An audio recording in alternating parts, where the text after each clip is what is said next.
오늘 함께 이 말씀 가운데 하나님께서 이 사도행전의 일들을 통하여서 같이 우리가 함께 나가고 있는데, 지난주에는 사도행전 말씀을 통하여서 지은이 누가에 대해서 말씀을 드렸었죠. 지은이 누가는 이방인이었었다.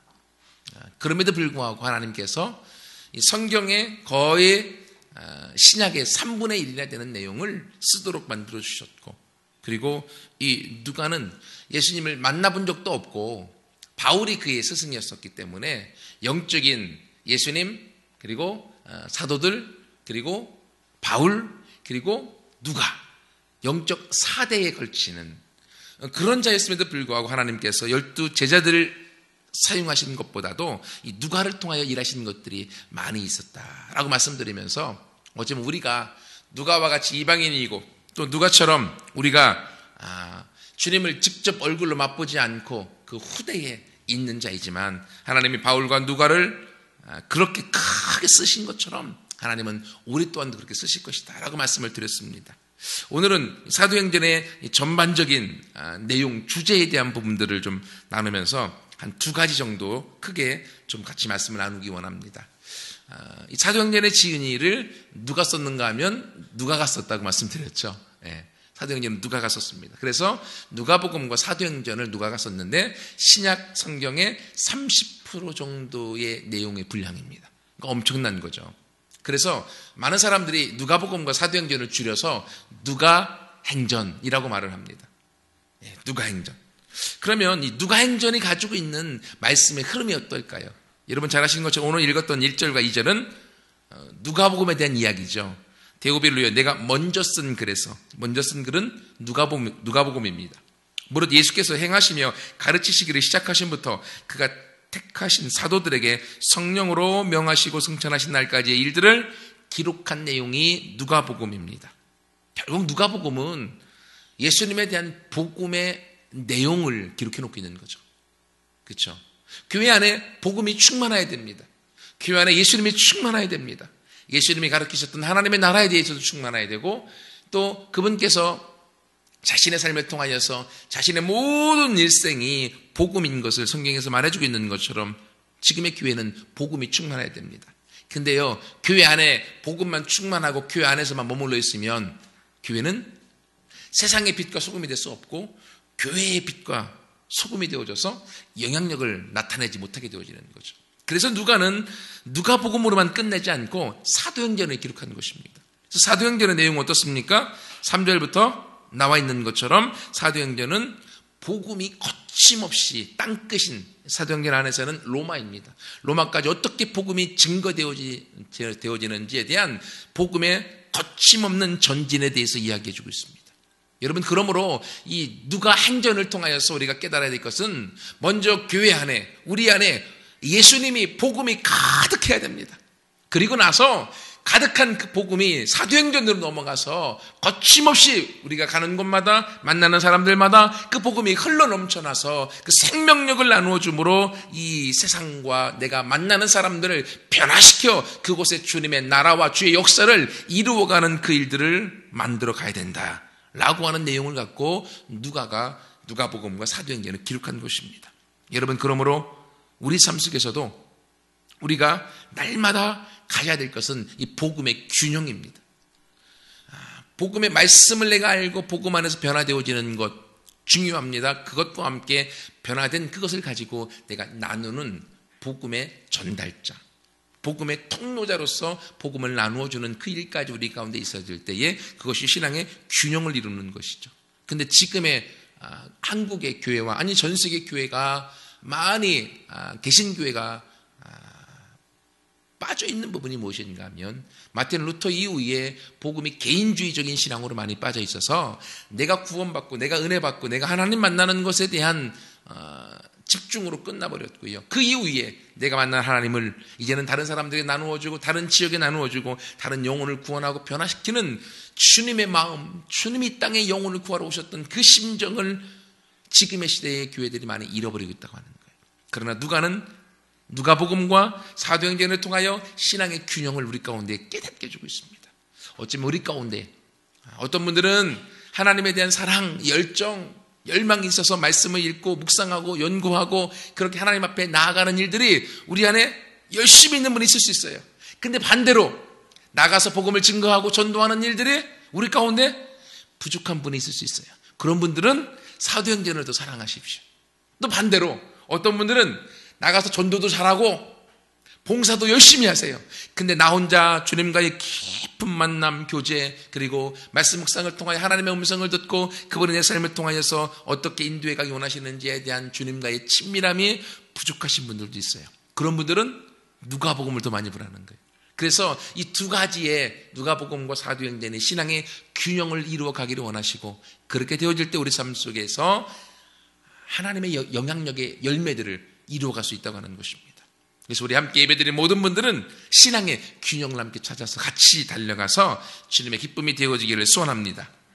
또 이 누가행전을 통해서 한 가지 더 살펴보고 싶은 것은요. 여러분 누가복음과 사도행전을 연결해서 쫙 읽어보세요. 근데 참 읽기가 힘듭니다. 왜냐하면 여러분 잘 아시는 것처럼 신약에서 누가복음과 사도행전이 되게 길어요. 분량이 많기 때문에 한꺼번에 그 누가복음과 사도행전을 쭉 읽으려고 하면 중간에서 몇 번 쉬지 않고는 읽기가 힘들 정도로 분량이 많습니다. 근데 여러분 누가복음과 사도행전을 읽으면 누가가 기록했지만 그 내용의 핵심의 흐름을 놓고 보면 그것의 주인공은 누구냐면 성령님입니다. 여러분 예수님의 탄생에 대한 수태고지를 알려주는 것도 성령님이 알려주었고요. 누가복음에 보면 성령께서 개입하셔서 예수님의 일생 가운데 어떻게 인도해 갔는지에 대한 구체적인 내용들이 기록되어지고 있습니다. 그래서 다른 복음서보다도 누가복음은 성령님께서 예수님의 일생에 인도해 가는 것들을 더 섬세하게 나와 있고요. 그 다음에 사도행전 내용 여러분 잘 아시는 것처럼 사도행전은 성령의 충만함을 통해서 복음이 어떻게 흥황케 되어지고 어떻게 복음이 땅끝까지 흘러갔는지에 대한 부분을 이야기해 주고 있는 거예요.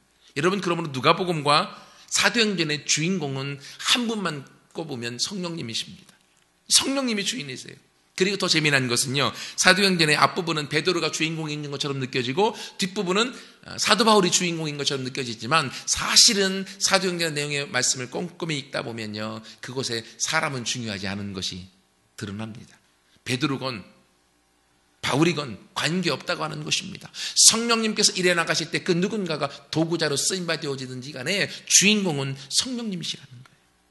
여러분 이것처럼 누가 그리고 행전을 통하여서 누가복음과 사도행전이죠. 이걸 통하여서 오직 주인공은 성령님이시다. 이건 성경이 쓰여질 때 시대뿐만이 아니라 지금 이 시대도 동일하다고 하는 것입니다. 여러분 우리가 주님을 섬기고 하나님을 예배해 나갈 때에 이 시대의 교회들을 이끌어 가시는 분이 누구이십니까? 성령님이시죠. 교회의 주인이 누구이십니까?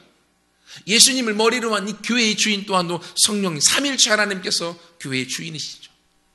여러분 이걸 우리가 잃어버리는 순간 교회가 세상의 단체와 별 차이가 없어집니다. 저도 부사역자로 여러 교회들을 사역하다 보니까요. 어느 교회는 정말로 성령님의 주인이신 교회가 있었습니다. 얼마나 좋은지 사역하면서도 행복합니다.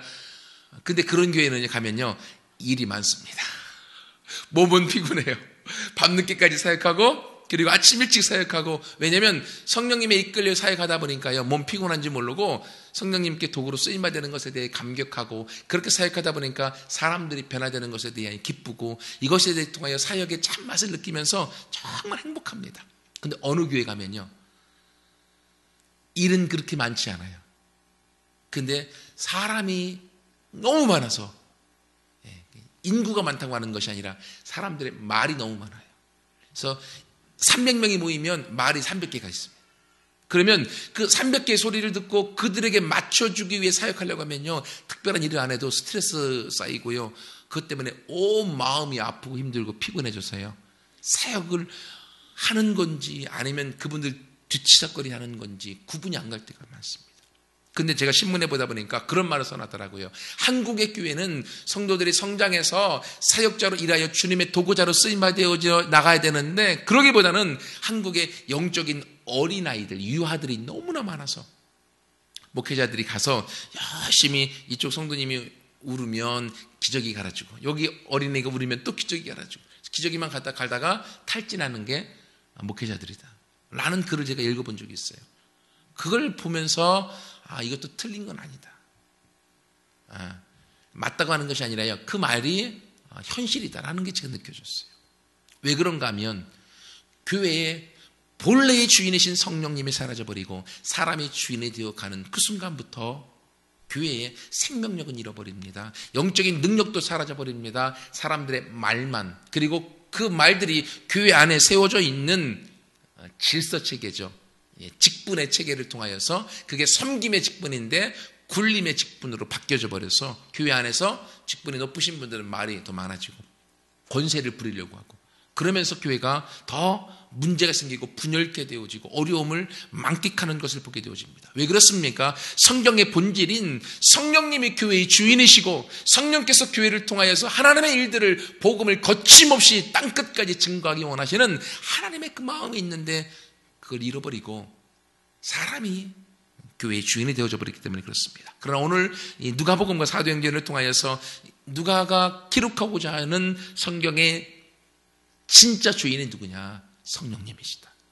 여러분, 그러면 지금 우리가 주님을 섬겨왔고 어쩌면 지금 교회를 이제 처음 나오면서 주님을 만날 수도 있고 또 과거에 주님을 만나서 신앙생활 했던 분들도 있을 수 있습니다. 그런데 정말 우리 마음에 나의 주인이 성령님이십니까? 성경의 주인이 성령님이시고 오늘날 교회의 주인도 성령님이시고 또 우리도 성령님 거라고 말씀하고 있는데 내 신앙생활이 성령님 중심인가 아니면 내 생각 중심이고 내 의지 중심이고 내 노력 중심인가 한번 점검해 보시기 바랍니다. 혹 그 부분에 있어서 성령님의 중심이 아니라고 하면 우리는 큰 어려움에 봉착할 수밖에 없고요. 문제 가운데 빠져갈 수밖에 없습니다. 왜냐하면 초대교회 기둥같이 쓰임받았던 베드로도 사도행전 안에서는요, 예루살렘 부분에서 멈춰버립니다. 그 이후에 복음이 증거케 되어지고 땅끝까지 증거케 되어 세계 열방 선교를 향해 나아가는 바톤은 바울이 받아서 가잖아요.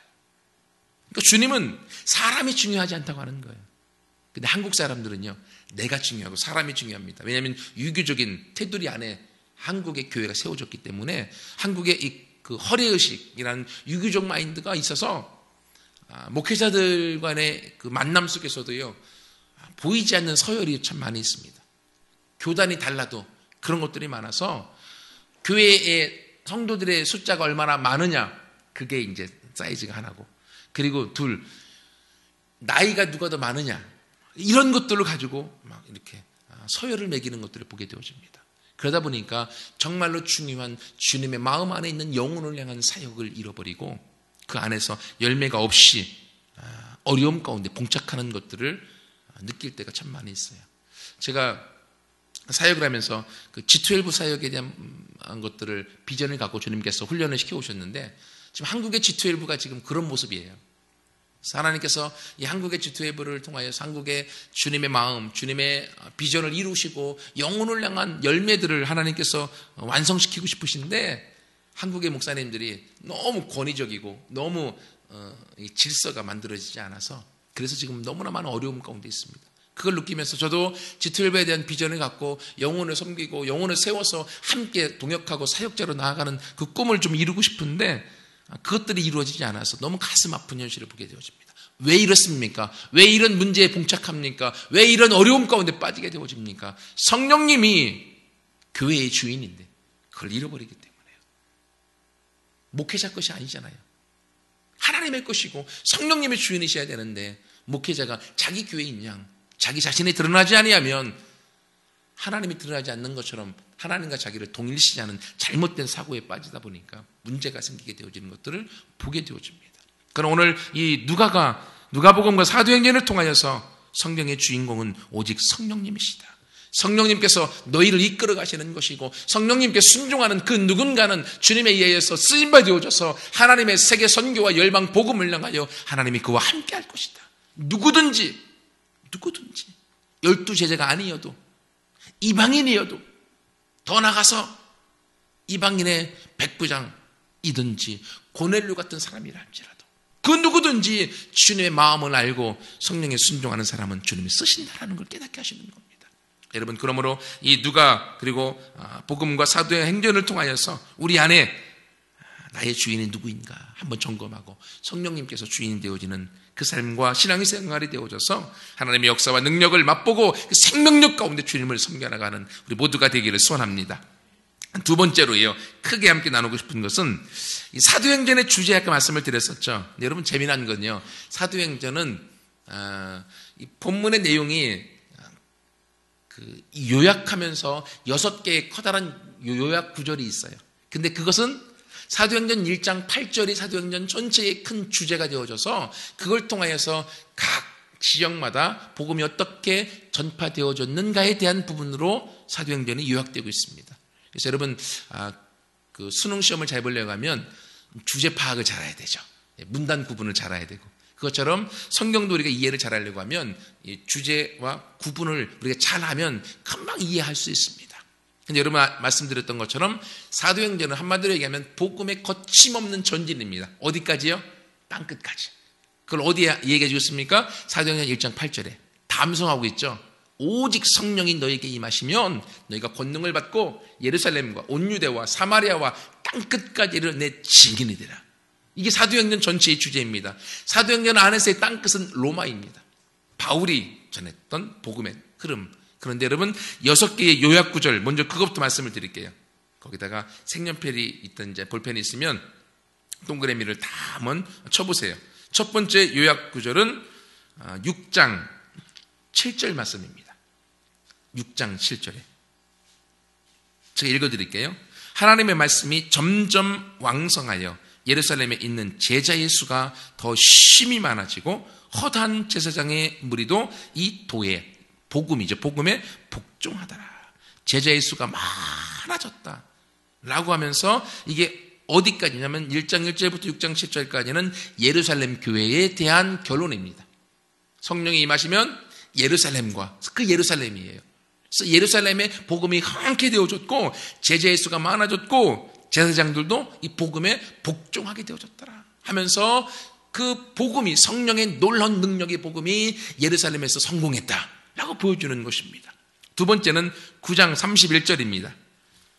9장 31절에 보면 제가 읽어드릴게요. 그리하여 온 유대와 갈릴리와 사마리아 교회가 평안하여 든든히 서가고 주를 경외함과 성령의 위로로 진행하여 수가 더 많아지니라. 이제는 예루살렘뿐만이 아니라 성령의 온 유대와 사마리아까지, 사도행전 1장 8절에 나와 있죠. 지금 번성하여 9장 31절까지는 이제 예루살렘을 넘어서 6장 8절부터 9장 31절까지는 온 유대, 사마리아와 그리고 갈릴리까지 복음이 증거케 되어져 교회가 세워져 가는 것들을 우리 가운데 복음이 확장되어지는 걸 보여주고 있는 겁니다. 그리고 이제 세 번째로는 12장 24절에 보면 하나님의 말씀은 흥왕하여 더하더라. 하나님의 말씀이 흥왕케 대해서 더 번성하는 것을 이야기하면서 여기는 이제 팔레스틴과 수리아 지역까지, 예루살렘 범주 약간 넘어서까지 복음이 넘쳐나는 것을 보여주고 있어요. 그래서 1장부터 12장 지금 5절까지 내용은 유대인을 향한 복음의 흐름입니다. 그래서 여기에 내용의 거의 주제가 되는 사람은 베드로입니다. 베드로 중심으로 복음이 그렇게 흥황케 되어지는데 쓰임바 되어지다가 이제 7장 넘어서 사울이라는 청년이 등장하고 하나님이 사울이라는 청년을 변화시키면서 사울과 베드로가 함께 사역하면서 이제 12장 25절까지는 유대인을 향한 복음, 예루살렘과 온 유대와 사마리아까지 복음이 성령을 통하여 흥황케 되어지고 많은 사람들이 주님을 섬겨나가는 것들을 우리 가운데 보여주고 있는 거예요. 그리고 나서 이제 13장 1절부터 16장 5절에 다시금 있습니다. 16장 5절에 보면 이에 여러 교회가 믿음이 더 굳건해지고 수가 날마다 늘어나가니라. 복음이 굳세워지고 믿음이 굳세워지고 수가 날마다 더 늘어나는 것을 우리 가운데 보여주고 있는 거죠. 이건 어디입니까? 바울이 1차 전도 여행을 통하여서 그 전도 여행 가운데 믿음이 굳세워지고 그리고 수가 많아져서 선교에 지금 성공하고 있다. 그러면서 15장에서는 이제는 바울의 복음을 인정하기 위해서 예루살렘 공회가 이제 만들어지고, 그리고 제자들도 바울의 복음을 인정해 주는 것을 이야기해 주고 있는 거죠. 이게 이제 이방 선교에 대한 첫 번째 내용이고요. 그리고 두 번째 이방 선교의 요약 구절은 19장 20절. 꼭 이게 성경 공부하는 것 같아요. 19장 20절. 근데 이걸 알아두시면 사도행전을 이해하는데 너무 많은 도움이 되어집니다. 19장 20절에 보면 이와 같이 주의 말씀이 힘이 있어 흥왕하여 세력을 얻으니라. 주님의 말씀이 힘이 있어서 흥왕하에 대해서 세력을 얻기 시작하는 거예요. 계속적으로. 이건 어떤 거의 요약인가 하면 바울의 2차 전도여행, 3차 전도여행을 통한 폭넓은 전도여행, 16장 6절부터 19장 20절까지. 그 내용을 통하여서 말씀이 힘을 얻어 감옥하고 영혼들이 이방 선교를 향하여서 든든히 세워져 가는 것을 우리 가운데 보여주고 있습니다. 그리고 이제 마지막 요약 구절이 사도행전의 대미를 장식하는 끝부분 28장 31절. 하나님의 나라를 전파하며 주 예수 그리스도에 관한 모든 것을 담대하게 거침없이 가르쳤더라. 어디서요? 로마에서 죄수의 신분이지만 복음이 증거하는데 아무도 막지 않고 로마에까지 그 복음이 능하게 전하여서 바울의 사역이 승리되어졌다라는 것을 지금 사도행전을 통해서 우리 가운데 보여주고 있는 것입니다. 여러분, 이것처럼요, 사도행전 1장 8절에 나와 있는 성령을 통하여서 예루살렘, 온 유대, 사마리아뿐만이 아니라 이방 선교를 통하여서 마지막 바울이 정하였었던 로마라고 하는 땅끝까지 복음이 어떻게 흥황케 전파되어졌고 수많은 사람들이 더 복음의 도에 순종하고 믿음이 든든히 서가고 하나님의 나라가 확장되어져 가고 있는지를 우리 가운데 누가가 사도행전을 통해서 보여주고 있는 겁니다. 여러분, 어떻게 이렇게 세세하게 누가가 기록할 수 있었을까요? 누가는 의사라고 했죠. 바울의 개인 비서 의사였습니다. 바울이 가는 곳마다 누가가 함께 갔던 거예요. 그렇기 때문에 배를 타고 가고 어디를 가더라도 바울의 사역 가운데에 함께 있기 때문에 사도행전의 내용에 성령님이 어떻게 역사하셨고 어떻게 함께 하셨는지, 어떻게 성도들이 성장하고 어떻게 복음이 흥황케 되어졌는지를 누가는 경험하고 직접 목격하였을 수 있었던 것입니다. 여러분, 이것처럼요, 성령님은 이 바울이 경험하고 누가가 경험한 성경 시대만 그렇게 역사하여서 생명을 주시는 분이 아니라 오늘 이 시대에도 사도행전의 역사가 그대로 드러나고 있습니다. 성령님이 더 역사하고 있는 것을 우리가 보게 되어져요. 그러니까 우리 시대가 얼마나 축복받은 시대인지 모릅니다. 왜 그런가 하면 사도행전의 역사 보면, 또는 복음서에 있는 오병이어와 죽은 자가 살아나고 그리고 많은 기적의 역사가 일어나는 것들을 보면서 옛날에만 그랬겠다 라는 생각을 우리는 하게 되어집니다. 왜? 우리가 눈으로 보지 못하기 때문에요. 여러분, 그런데요, 우리나라는 이미 너무 많이 잘 살아져서 이런 것에 대한 사모함이 없습니다. 왜? 이렇게 죽은 자를, 거의 죽어가는 자를 안 살려줘도 병원 가면 살아납니다. 그렇잖아요. 그러니까 하나님에 대한 사모함, 성령에 대한 목마름보다는요, 병원에 대한 사모함, 돈에 대한 사모함, 현실에 대한 사모함들이 더 커서 그런 기적과 이적들을 보기가 어렵습니다. 하지만 오늘날 우리와 동시대에 살고 있는 가난한 나라들 가운데에 성령께서 폭발적으로 사도행전의 역사보다 더 강력하게 역사하는 것들을 지금 하고 있습니다. 실제적으로. 그래서 아프리카에 보면 모잠비크라고 하는 나라가 있어요. 거기에 하이드 베이커라고 하는 선교사, 영국 선교사입니다. 한국에도 몇 번씩 와서 2002년 이후부터 계속 말씀을 증거하고 있는 분 중에 하나인데, 그 모잠비크 선교사 하이드 베이커, 그는 사랑의 사도라고 얘기합니다. 에이즈 걸린 아이들이 많은 그 아이들 그냥 끌어안고 울고 엄마의 마음으로, 주님의 마음으로. 그러면 주님이 그 사랑을 통하여서 그 아이들을 낫게 해줘. 고아원 사역을 합니다. 하루는 400명의 아이들이 있어요. 근데 어디서 장난감 선물이 왔습니다. 근데 선물을 줘야 되는데 선물은 자루에 300개밖에 없는 거예요. 그러면 주다 보면 100개가 모자라잖아요. 어떻게 합니까?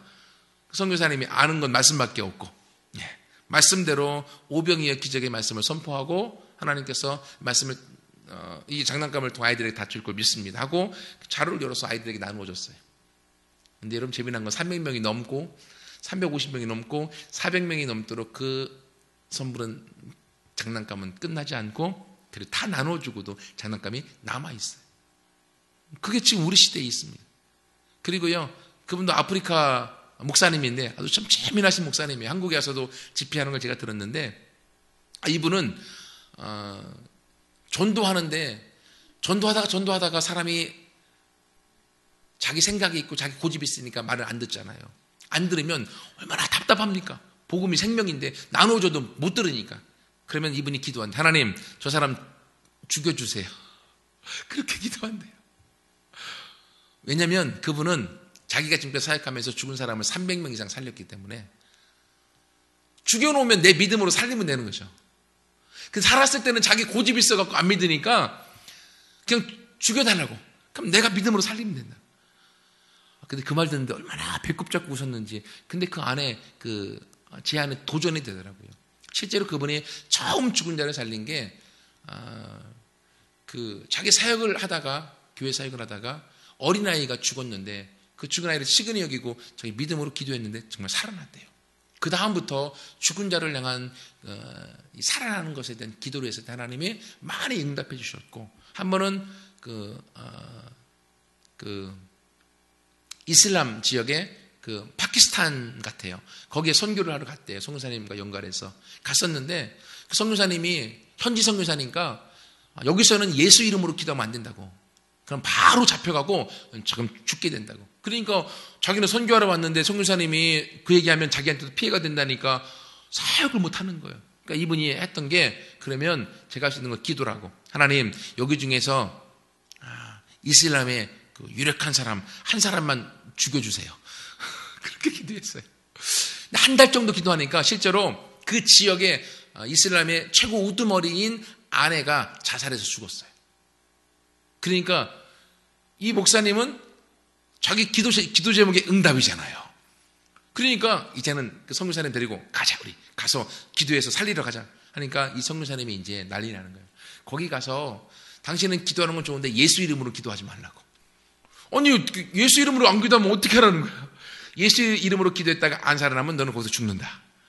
그렇죠. 이슬람의 아주 그 지역에서 우두머리인 사람이기 때문에 자기 아내를 향하여, 죽은 사람을 향하여 예수 이름으로 기도했다가 안 살아나면 이슬람 알라에 대한 모독이고 자기에 대한 모독이기 때문에 죽일 수밖에 없거든요. 알았다고 일단. 그리고 가서 이제 조문하면서 내가 아내를 위해서 기도해도 되냐 하니까 기도해도 된다고. 그래서 누워있는 죽어있는 아내를 향하여 예수 이름으로 부활의 영을 명령하여서 살아날지어다.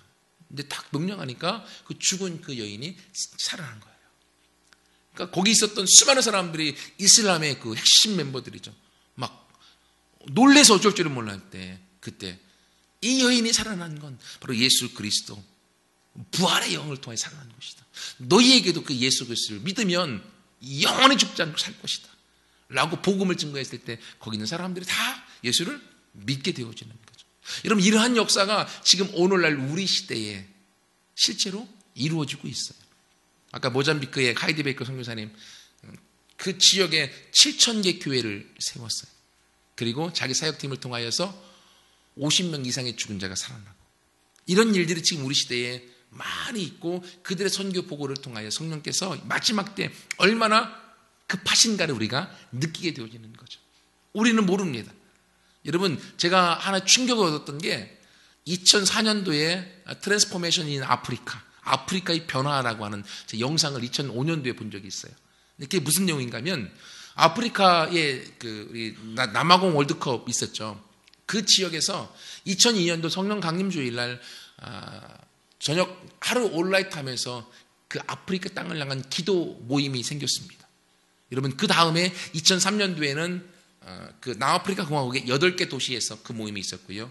2001년도부터는 2001년, 2002년, 2003년도에는 아프리카 대륙의 절반이 같은 날을 새면서 기도했었고, 2004년도에는 아프리카 전 대륙 53개국이 같은 시간 전 대륙에서 모든 나라가 하나님을 예배하는 역사가 있습니다. 그리고 2005년부터는요, 아프리카가 이제 전 세계를 향한 기도 모임을 지금도 하고 있습니다. 그렇게 바뀌어진 거예요. 근데 제가 2005년도에 그 영상을 딱 보면서 개인적으로 받은 충격이 뭔가 하면, 하나님, 나는 아프리카가 이렇게 복음 가운데 변화되어지고 있는 걸 몰랐어요.